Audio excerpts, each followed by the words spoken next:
Bonjour à tous.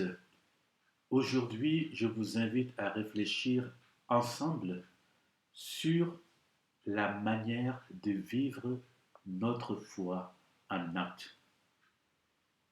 Dans une de ses épîtres, l'apôtre Saint Jacques nous dit au chapitre 2, verset 17, qu'une foi qui n'agit pas est une foi morte.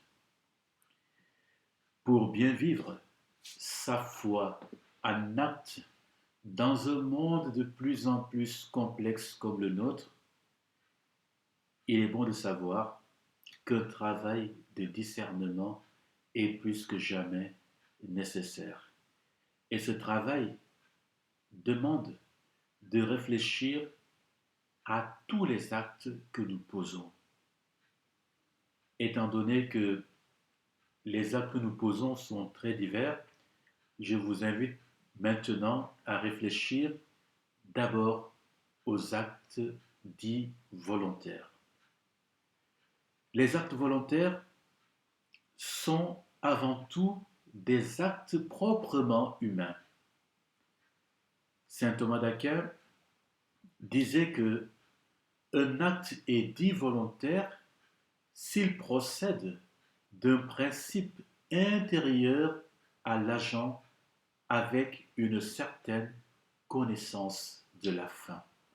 Cela veut dire quoi? Cela veut dire que l'acte volontaire est un acte qui est purement réfléchi. Si un acte volontaire est un acte proprement humain, vous savez très bien que tous les actes que nous posons ne sont pas volontaires. Pourquoi?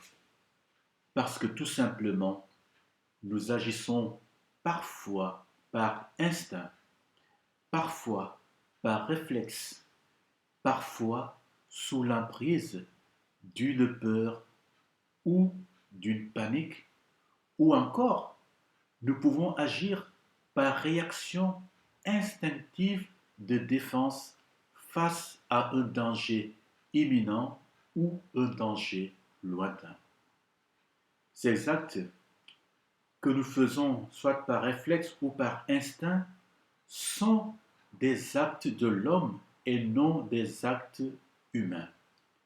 Car l'acte humain est un acte volontaire qui procède d'un choix délibéré dont l'homme est le maître par sa raison et par sa volonté.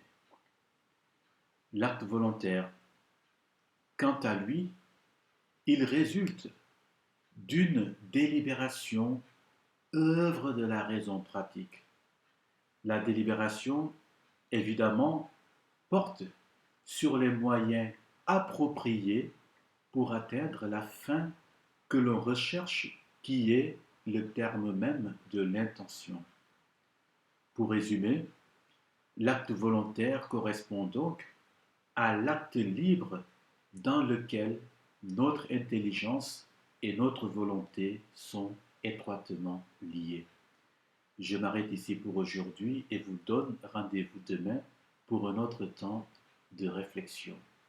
Passez une belle et agréable journée en compagnie de notre Seigneur Jésus-Christ et très bon repos dominical malgré le confinement.